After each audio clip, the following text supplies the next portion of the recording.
Vous le suivez na MKBs officiel partout à travers le monde. Dieu nous fait grâce, tout l'amour qui le lobande gonangai vendredi. Par la grâce de Dieu, na Congo, mboka na biso, mboka moko Zambé a pesi biso, mboka etondan kita boanya, mboka ezana ba minere makambo nyonso, mboka oyo ozoyoka ke bozu nyonso ya mboka ezana maboko ya bapaya. Comment tokoki kofanda kimia, comment tokoki kolobate, alors que Dieu nous a donné nyonso esengeli pour tous à la malam, mais on ne comprend pas comment vraiment tokoki kozala bato ya suka. Mutumoko lobaki l'Afrique ezana na forme ya revolver, cachette nango efandi na Zaïre. Ce grand pays que Dieu nous a donné, malheureusement, tous en bateau bazali à la hauteur ya ko kamba mboka. Vous voyez un pays rempli na bateau et batondi na ba diplôme, Sorbonne, Tombouctou, Madrid, Lille, nazana master. Et quand vous arrivez à au Talibatonyon soit dans la gestion, tu te poses la question, en dehors il y a français, anglais, n'a pas titre universitaire, mais si Talia reste, il est que nous devons aimer ce pays, travailler pour nous relever, comme l'hymne national lobby, dressons nos frères longtemps, Corbet. Bonjour, bonsoir. Il faut dépendre de la Raquel Bokolanda Bissobande Konangai. A Pesibino Mbote. Mais je n'oublierai jamais. Yakosenga Bino. Toyo Kanandenge Tosala Kontranga Nabino. Devez vous abonner massivement. Avant de la vidéo, si vous êtes abonné, pardon. S'abonner. Mais vous abonner. Ça le kola bande. Partagez les mots. Senga Pe Bango va s'abonner. C'est ensemble que nous serons très forts. Et nous allons construire ces grands pays que Dieu nous a donnés. Confusion totale encore. Na makambo matali gouvernement. Tokolo bela yango. Investiture ezala que jeudi, tantôt samedi, mais comme compliqué. Alors, tu sais pas, ça c'est quel pays ça? Je ne sais pas où est Toko Kende. Le président de la République a lobby, comme ma force tanzanienne. Bakoya awa lobby, président tanzanien a pesi Congolais au revoir à Zongi, mais on nous parle maintenant que président tanzanien a kotinda basoda naye baya awa.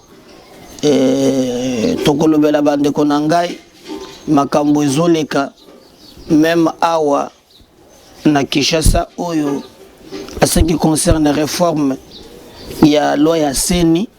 Ma confession religieuse, baza d'accord te na lolenge makamwezo que kende mbangu ba kebisi kutu ba politicien ba lobby ba se tromper te donc tozoli ko kende wapi bande konanga premier sujet de na lobaki sengeli to lobela likambo oyo ezali kopesa passe likambo ya gouvernement. Je crois Totiela Kibino maloba uti koleka ba Congolais ba moni pasi mingi autant de Tshisekedi aza président pour que soit na ya ba politiciens éleki. Nous avons vécu dans ces pays un gouvernement toko benga gouvernement parallèle na mboka oyo. Namoko Tomoni, président de la République, Nakoro FCC cache, a eu ma décision à nommer ma mandataire public, bloquant le premier ministre. Dans ces pays, on a vécu 20 PM. Il y a intérieur. Donc, tout le monde, il y a justice. Tout le monde, il y a mais on a vécu des histoires. Tous les temps que les politiciens bazuitan ya koswana mboka na biso est décolleté. Et d'ailleurs, le président de la République a tenu son point dans Kolobakeno. Il croyait que les expériences se Kotambu Samboka, mais le 2 ans passés, ils ont gâché. On a continué à tuer à l'Est. Il y a de l'insécurité partout. Et l'Ongona Est, comme on a généralisé presque à Kulune Monte Kitoya Bakuluna, nous avons connu l'électricité de cette langue matite, mais n'en parlons pas. Pas si, n'a pas si. Bisognon songa mutuna ko sa l'émission ao na pesa qui makasa lobi le les a fait cesser to sangana to tient fait cesser pemben comme ça to peut ce président les moyens qui peut nous permettre que nous akamba mboka ndenge sengeli parce que to koki ko zala te to kaka na solo ba politicien minako bitakwira koko nyangi luwaka bona les mêmes personnes. Et je veux rappeler au Nabato Bazolanda Bisso, Yoza Moutu à la Mouka, Yoza Moutu à Kash, Yoza Moutu à Congo en avant, Yoza Moutu à Moui. Mais Zanaba Congolais, Moussouba Salaka politique. Tout le monde n'est pas appelé à faire la politique. La politique a ses vocations. Il faut être appelé parce que c'est servir et non pas se servir. Se servir, c'est de l'apostolat. Omitumbi Mbeka. Oye prononcer la mboka na yo, ozo guanya na yo, autre disposition ya mboka. Fils c'est quoi to bandaki na mutoliboso sota Janine Mabunda. Pas à sota. Tu renforcer bitumba pas Pepe Ilukamba. Agenda ki Lubumba chasse pas à sauter. Pepe Ntambwe Mwamba l'homme le plus arrogant. Tu bentaye mukato à sota les sous. Aujourd'hui, on s'est retrouvé. Bon, Pepe Ilukamba y a sauté. Et Tolobaki cette fois-ci, topé Samakasi Nabiso, pour être gouvernance Yassika. Peuple Nabiso a se retrouvé malheureusement, Bande Konangai, Tokei na union sacrée. Mais ouais, Bisanganan, union sacrée. Et l'autre, Tobandi union sacrée. Tout le monde au bandi une union sacrée, monokozaka le kambomoko. Intérêt ya peuple. Toyeli poste te. Toye pona bulamu ya mboka. Biso nyonso to croire, to pesi yango chance. Le tractation bandi. Verbe ya toyeli peuple et bandi ko changer. Ou répartition. Oh bisoto zuboy, oh bisoto saliboy, oh boy na boy. Est-ce que vous pouvez vous imaginer que même na Côte d'Ivoire, Premier ministre à Koufika Kalelo, après 3, 4, 5 jours, bah, monsieur Premier ministre, après quelques jours, soit 3, 4 jours, bah, monsieur gouvernement. Mais bisongoka o économie est par terre. Biso makambo nyonso elali. Au lieu de travailler, on a pris notre temps dans une querelle politique très grave. Souka souka, boyoko yokao, ba député révolutionnaire. Soki ba révolta nini na yebate.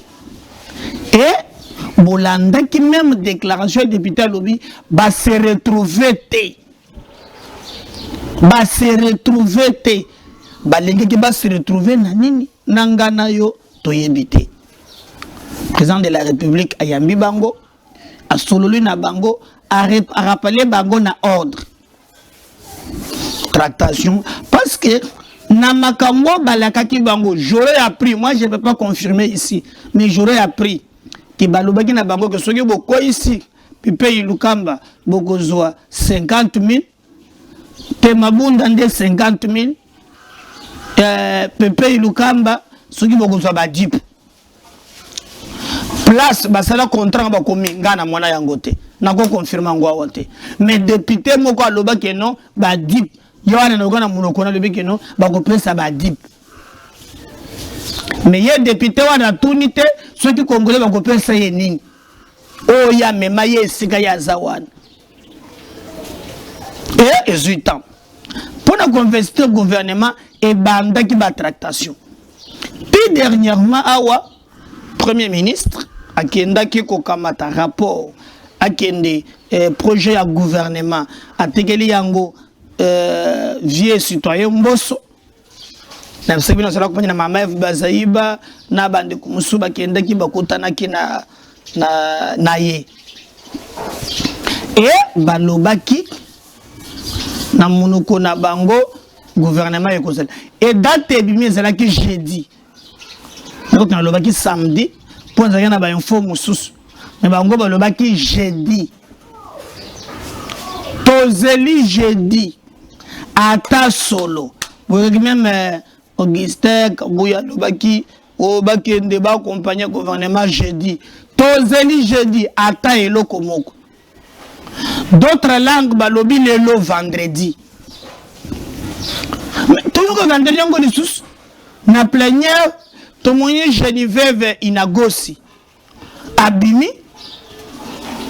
Tomoni oyo azaganeto ya kokanene Moïse Nyarugabu. Abimi simanaye. On ne peut pas investir le gouvernement tant que bazo bomaka bato na est. Les gens continuent là, ce sont des Congolais, donc investir le gouvernement T. Ah. Mais d'abord, je ne veux pas cette hypocrisie. Je suis contre que Baboma Bande Konabiso. Na regrette kamingi que Baboma Kabango au silence ezalaka.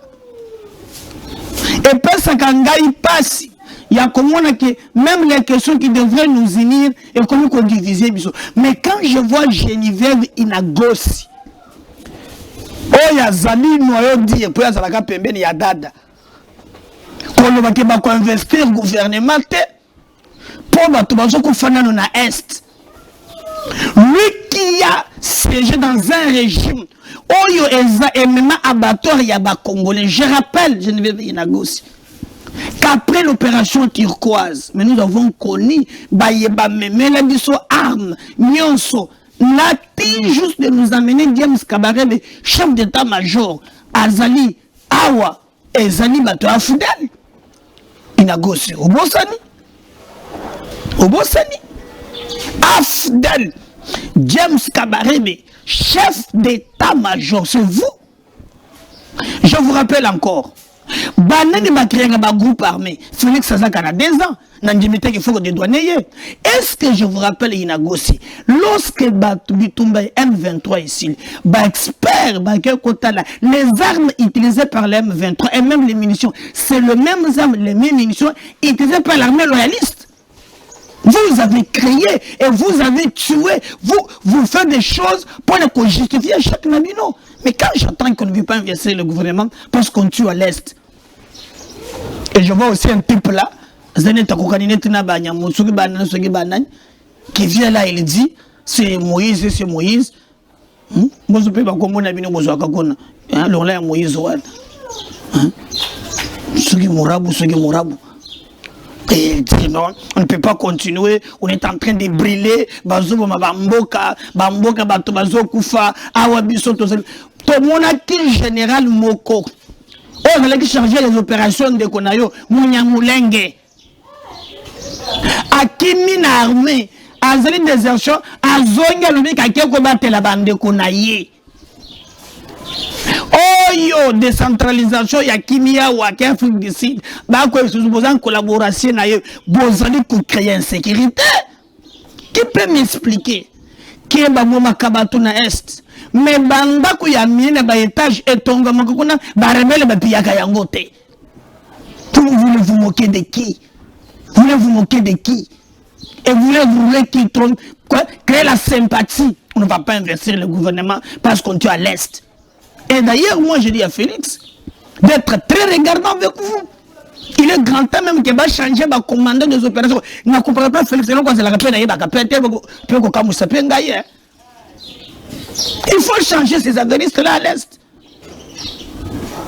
Donc, chantage et bandit. On ne va pas investir le gouvernement parce qu'il y a une sécurité à l'Est. Il faut une sécurité ici. Mais, Nalobi, ceux qui t'ont la vidéo, Matata Mpouné Zali, Premier ministre. Nous senge bonane azali ko poser question na matata pour na bitumba ya est. Alors pourquoi bato et bazali ba politique à l'est ba ko se prononcer té. Général Moko afalaki na armée. Ye wana za na ba groupe armé, ye wana za na côté armé loyaliste. Vous voulez vous moquer de qui? Donc, il y a une stratégie mise en place, débloquer les choses, montrer que Félix les a bloqués. Mais je vais vous dire une chose. Félix, tel qu'il est là, il est devenu sénateur à vie. Il faut oublier, il y a un avantage, il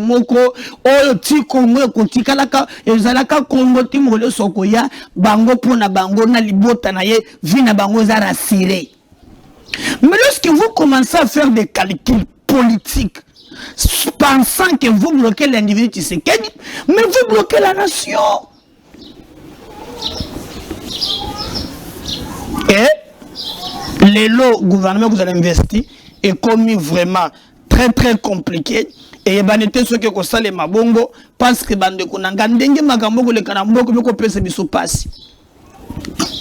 Soye na Kinshasa na bisagi bino ki bato komi ko teka tomate ya ndambu bazoka bola babenga ngo na français boîte de conserve manga komi ko kata ndambu komi ko linga sachet congolais komi ko le tomsono bazoka kata muke bakomi ko teka spaghetti na mipiku pas si atteindre niveau moko ke bato à part les politiciens bato bazana mbongo le reste le gouvernement. Je vous ai posé la question. Yo so mona wap un gouvernement azana suscité ya bayemboka bazala na mbongo. Nous n'avons pas ce qu'on appelle la classe moyenne. Je vous ai dit na bande de la Congo, vous venez au Congo, économie na biso nyonso, 80% de l'informel, le peu que nous avons, et c'est un bon yabapaya. Quels sont les projets où le gaba gouvernement bayena yango pour la redresser pente? Exact. Et regardez, vous avez vu, même la loi Bazouaka, toujours la loi impopulaire. Vous prenez par exemple le marché central, 35 000 Congolais, Bazali Banda, Bazo Telengana. Jusqu'aujourd'hui, quand vous avez Kotonga Bazando, il y a 3 communes, pas moins de 3 000, 32 000 personnes, 32 000 Kinois, 32 000 Congolais, Bazoni na chômage. Mais depuis que Bino Bokoti, Bozui, Congolais Bazouini, Congolais Bazouini, ça fait très mal. Ils ont cotoché biso. Et comme ils conseillent la biso passe. Et quand je vois ces politiciens, Bazumbo en otage, il négocie à Bimi, à faire une déclaration, donc investir le gouvernement. Mais aussi les députés soi-disant révolutionnaires. Est-ce que vous savez, tant que le projet c'est la Macao, il y a ce projet 1 million de personnes au Congolais. Projet 1 million. Au Congolais, il y a un projet, c'est 100 millions pour la Kotonga palais présidentiel, il y a Sika. Je peux savoir Rwandais comme Azali Montoise, chef d'œuvre. Il y a aussi au Congolais. Tous les Nzela, Taïa, Tanzela, Bapesi, ceux qui fondent. D'abord, il y a quand même une sonne. Na moneki ngobila zoko sakabato wono azobundisa sani bon abundisa asali pour azali bane pour azali na kati wana te mais ngobila za na beda chou e beda chou za congolais ba yo kokosa na commune na Kinshasa tronsomo bozali zikida ozo tozo chama kadamu elonge boka saibimi kasavu depuis ba kene kamwa kambe kwa ba sukango na nini wana qu'est-ce qu'il fait aujourd'hui? Les Congolais restent dans leur souffrance, mais au lieu de travailler que mokaye kendi liboso batumamo na clair et là qu'on soit na vous avez appris que Bakangi il est à combien? 2 millions dans le bien 2 millions 1 2 3 4 5 6 1000 1 2 3 4 100 000 150 200 000 il y a dollars hein 200 000 dollars 1 2 3 300 400 500 600 700 et 100 000. Maman. Mais dans le bien, vous par exemple, c'est qu'il y a un abatteur jaune. Avec 100 000 dollars, on peut construire combien d'écoles? Avec 1 million. Et en contrepartie, vous voyez que non? Na Sénat, bitumbe bimi. Ndeko na ye, nzoka bakonga zalaka député, awangana ki yango. Ceux qui va soigner na libote, ceux qui ndenge nini, yewana komingo lengo susu azongela aya kozana ya Sénat du sous. Bon a ba millions zana yango ko quitter. Qu'est-ce qu'il veut faire par là donc? Il a compris que lokola azali moyibi et que bako kangaye akozala ministre te. Soki ba silisi al abata ba ce qu'on appelle immunité. Donc dans bolingo bo kangaye fallait boleka na Sénat soit na Assemblée nationale pour na kolongola immunité na ye akobata masima ya immunité meza. D'ailleurs il y a ce qu'on appelle les flagrances et qui paga ba immunité te na moni ozokima bakangio et ba polition presque nyons bazana ba mbongo ndenge moko bato bazokembeza lobi nazalaki na kamo voiture na ngana fandi boye kanda moko matingai ok boye bato musu bazali na vie ya lix. Tu te poses la question nani apesa bango droit ya bazala na nyonso puis tozanga ka nyonso ananta za ba théâtre. Nous pensons que ça doit s'arrêter et que ce pays nous appartient nous tous. Ce pays n'est pas un bien privé des politiciens. Alors moi je demanderai au président de la République, ceux qui paient les qui, il faut descendre à moi et le Coran. Ceux qui paient les qui, on ne peut pas rester bloqué. En autre temps, ici quand on dit que non, un ministre a donné expédier affaires courantes. Ndeba toka kambongo lorsqu'on expédie les affaires courantes. Ndeba toka kambongo au condimate. Mais il est grand temps que toyo kaka soni. N'appelle ça exemple. Mboka lokola Angola. Bazalaka na bitumba lokola biso. Il est bota l'Angola sike komi. Meto meta la biso. Toyo kaka soni. Toyo kaka soni. C'est pas possible que tout le monde dans la situation. C'est très grave et nous devons nous battre pour te mots cannabis qui est le bosso. Moi je comprends absolument rien qui est non. Et comme à lobby. Mais maintenant les députés là, en réalité, dans Kobanda ou bloqué, on nous a dit que tractation et salami boutou mobimba. Le logo le vendredi, ce qui va convaincre Bango Tana Moya ou peut-être Ekosimba. Donc, en réalité, prenez maintenant, Nandeng Bazo réclamer, 50 000, bêta fois 500 députés. Députés, tout le monde a fait CC, Bazo 100. Bêta ta fois, fait bêta fois 300. Aujourd'hui, montant. Si ça va, on a zoa dip. Dip est cause là-bas combien? Betango fois 300. Mais c'est de la folie, trop de chantage, trop. Il est grand temps que le président tranche. Soit dissoudre Yango, soit investir au gouvernement. Mais je veux vous dire que même si par miracle, il faut investir ce gouvernement. Mais le lenge na zomo na tension et qu'on allait là pour le gouvernement et qu'on la passe. Et causa la passe.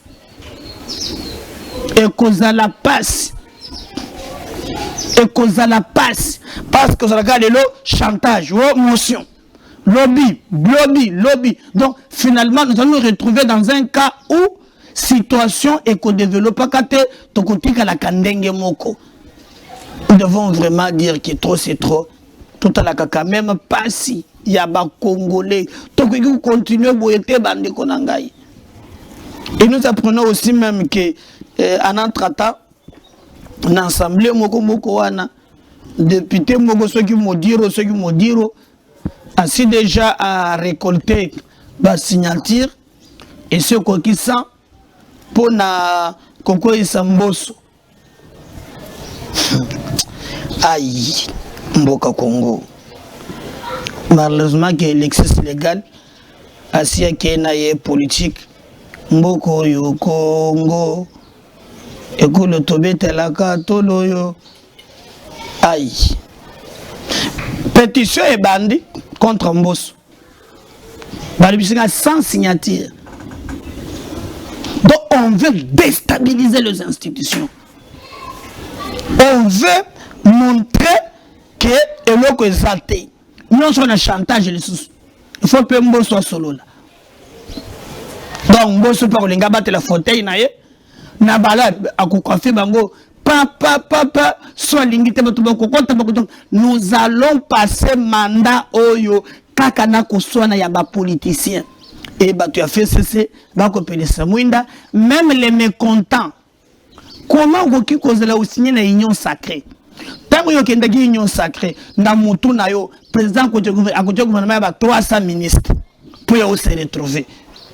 Et d'ailleurs, beaucoup conseillent que non, bah pèse bango un acte d'engagement par écrit qui va causer la mandataire public. On dit chantage na mbosso. Mbosso maintenant commis via le train de vie a commis na yango. Ce qui a l'ongolelo abanda kobat yango na sala qui communiquer le bien oh non. Ba député pétitionnaire ba sengi na bango condition mon côté mais ba zui ba doléance na bango ba transmettre pas ya président de la République donc mbosso pas commis koningan il fallait pas comme yeba na kandenge na ndenge yeba solo là mais quand est-ce que Angers na moya lelo eza population ba koko tendance mo colonie sans signature donc bande ko dangai bo retenir que tokomi na schéma na nzela moko oyo ekokamwisa bato nyonso et il est grand temps nous devons nous battre pour mettre fin ces politiciens sans foi ni loi et de l'autre côté la commission qui a mis en place nous apprenons même que atindi ba équipe naie baso la gana ba député wana ba signature ezoko bana kokoma donc ba toucher mboso tozongela lisusu bureau d'âge nani akozala wana ekosala mandenge nini donc bande ko baza prêt ya kotia mboka na moto baza prêt ya kotia mboka na moto makambo ebeba makambo ekufa e biso tokoki kolinga yango te biso tokoki ko admettre yango te biso tomoni ki le grand temps tout le monde a kemboka na biso e bongwana il le grand temps tout le monde a kemboka na biso e kindeli boso parce que ce qui n'appartient pas aux politiciens et d'ailleurs vous avez vu même que loi oyo ba lobaki réforme ya seni ezo selema na ba contradiction majorité na assemblée ezo ki loi wana recevable et fondée mais batindi yango na commission PAG pour être ba meka kosala ba amendement et ezonga na plénière na loi wana ba proposa ki 15 membres ya na seni 5 oppositions 5 majorités 5 sociétés civiles na loi ya sika ba yoko prévoir ba créer organe moko et koki ko contrôler plénière voire même bureau ya seni na loi ya sika ba tie ba innovation ebele ba lobi d'ailleurs il faut mettre la responsabilité ya président ya seni même en plein exercice ya mandat naie na loi ya sika ba lobi le président choisi par la seni il faut aller kana audition par une commission mise en place par l'Assemblée nationale et les alors ba voter yango et kei na lolenge tolobeli na PAG musala na ye asala ba toilettage ameka kutala conformité de loi tango akosilisa azongisa yango na plénière même ata lelo tozali ko continuer komona ke na niveau ya assemblée président ya PAG je crois que kasonga lycéen oyo azali toujours ressortissant ya PPRD yewana en place mais jusqu'aujourd'hui azali wana donc nous allons traverser un moment moko oyo ezali un peu très compliqué et nous allons voir ce qui va se passer mais ma confession religieuse va se déclarer pour les Cambouan balobi lo lenge makamboa nezoleka ezali vrai te eza mabe ekoleka ndenge wana te biso tokoki kondima te ke makambo ezala ndenge ezoleka il est grand temps bamona lo lenge mosusu ya ko gérer seni et puis ba kebisi ba député balobi babosa na te ba confondre te que majorité numérique na bango et ko sala quelque chose donc les confessions religieuses ba sangana ki bango nyonso to mona ki pona yango catholique ba signé ba kimbangiste ba signé église de réveil est signé Tomoni, armée du Sali, bango nyonso une confusion religieuse, mais les indépendantistes basanganaki, balobi makamboli ki l'Assemblée nationale, eza malamute, le lenge bakokumbelelo wana eza mabe. Donc nous risquons de voir des grognes, des marches, etc. Mais aussi pour la Mouka, Nandenge ya Fayulu na Mozito, ce qui se fait à l'Assemblée nationale, et Tali Bangote, pour na bango ezali distraction le coup la distraction bango baje ko tenir na ya bango mais surtout le baki na bango kenon ça ne sert à rien ya kolukaka kotiaka moto comme eza makambo ya élection ba yebaza na assemblée ceux qui bango baza na ba député ba le kananzela ba député na bango na ba dos ndombasi ba tomuso baza wa nebele ba kamati loi wana bolekisi na niveau ya parlement ba réviser yango ensemble, tous se mettre d'accord afin que les enjeux de 2023 aient du sous-souté qu'on diviser biso, mais que les enjeux de 2023 aient à unir biso parce que les élections et l'opposition et la majorité et les indépendants participer à l'élection. Donc pour nous, nous pensons que c'est quelque chose qui devrait nous unir et non pas nous diviser. Nous devons travailler pour l'intérêt général. Parce que situation, le lengembo qui est passé et retrouvons-nous parce que tout le monde sait que ça peut arriver na mikolo yo ezali koya. Mais au-delà de tout, parce que le peuple congolais, il faut la regardant na classe politique, il y a parfois les enjeux où ils sont tellement majeurs, où il y a comme un éveil, il y a Congolais, on n'en parle pas, tout est dans distraction, mais tant que comme le bureau vérité désir. Il est grand temps de surveiller maintenant ce qui se fait à l'Assemblée nationale, au lieu que rester kakakotika la kolela lela et qu'on peut s'abisso motema passi nous mettre d'accord que les enjeux ils à la malam. Félix Alobi qui a zoomé ma force tanzanienne. Déjà président tanzanien tu ko voyager maintenant les problèmes yangoyo kenyan mais tomi tuna ni mutsona na monde ba force ya Kenya yebunda wapi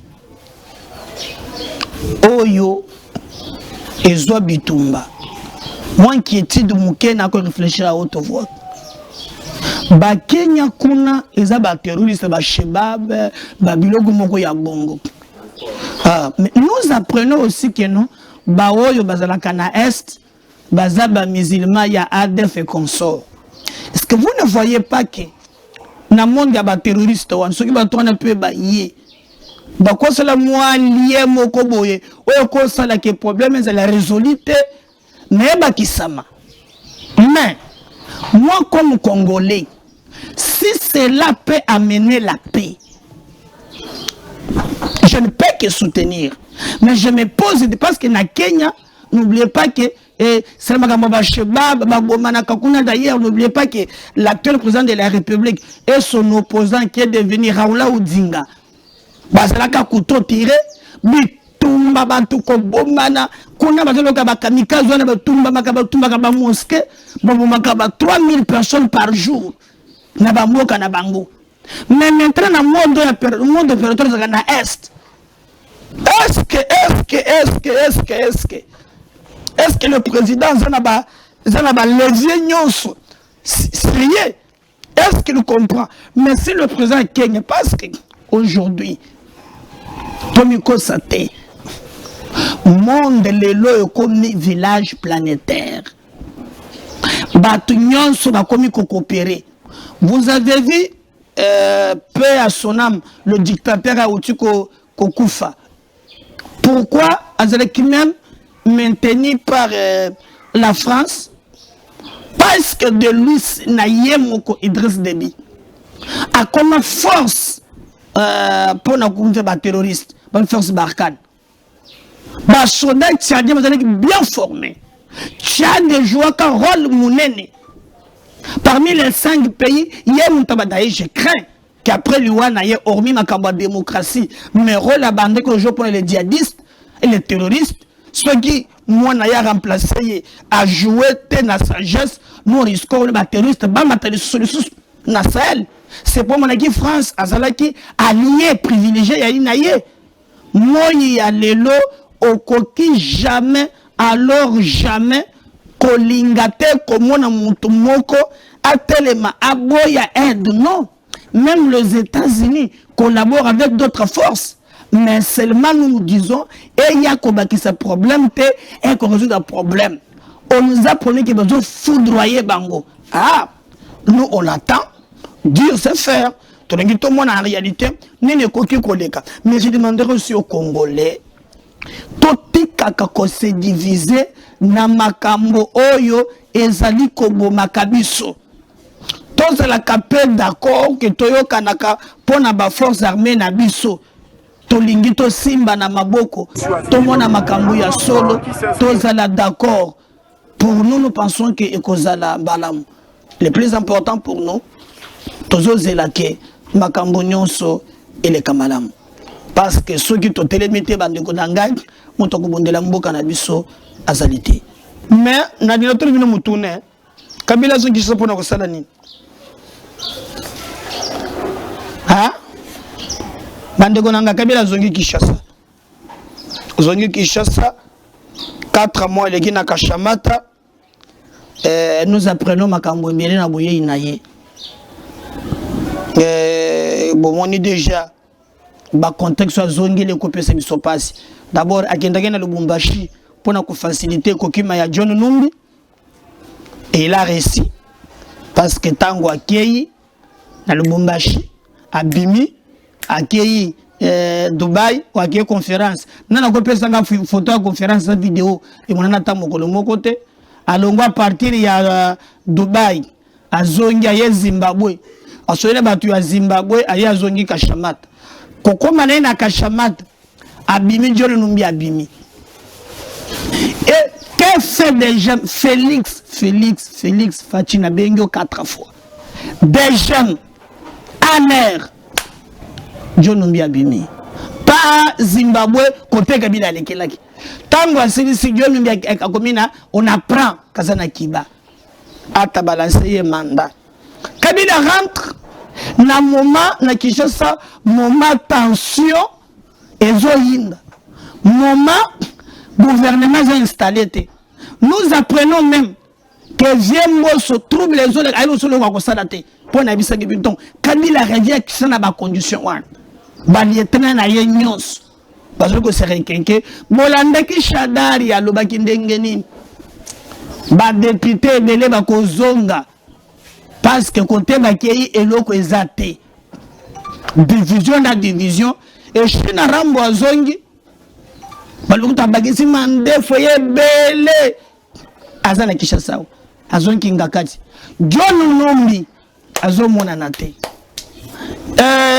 l'autre là bakata katanga bakanga kayete Kabila yena na Lubumbashi ko rassurer que bala terre nazali so zoni zo na Kinshasa tokokutana na ye nzembo banda ko yembama balobi azobengisa batu na ye nyonso na ba député ba kena ba conférence mun boko mona shinara mun ngata zongeli bomoni makambo tozokende nango gouvernement va installer ba député boy un pays ya buzoba un pays tonda makambo ebele ba même il ba konga nous apprenons que ça ba tozoko non zongia wate ça ba spéculation.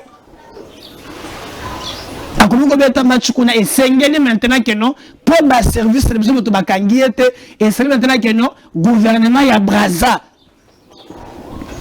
bameka koluka moya kotinda ye ao shida rambo komiko benga de gauche à droite Kabila na Kinshasa bande konangai kola batela Congo gouvernement mokolo ya kotia ko konfisa e bali lisusuté Félix oza mwana mobali bisu de lo kwana makambo sila oye koya eya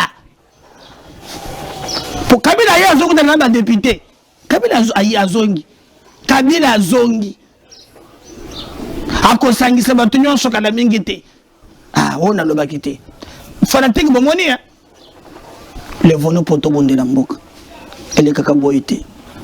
Je garde le Congo. À la prochaine. Abonnez-vous massivement. Bye.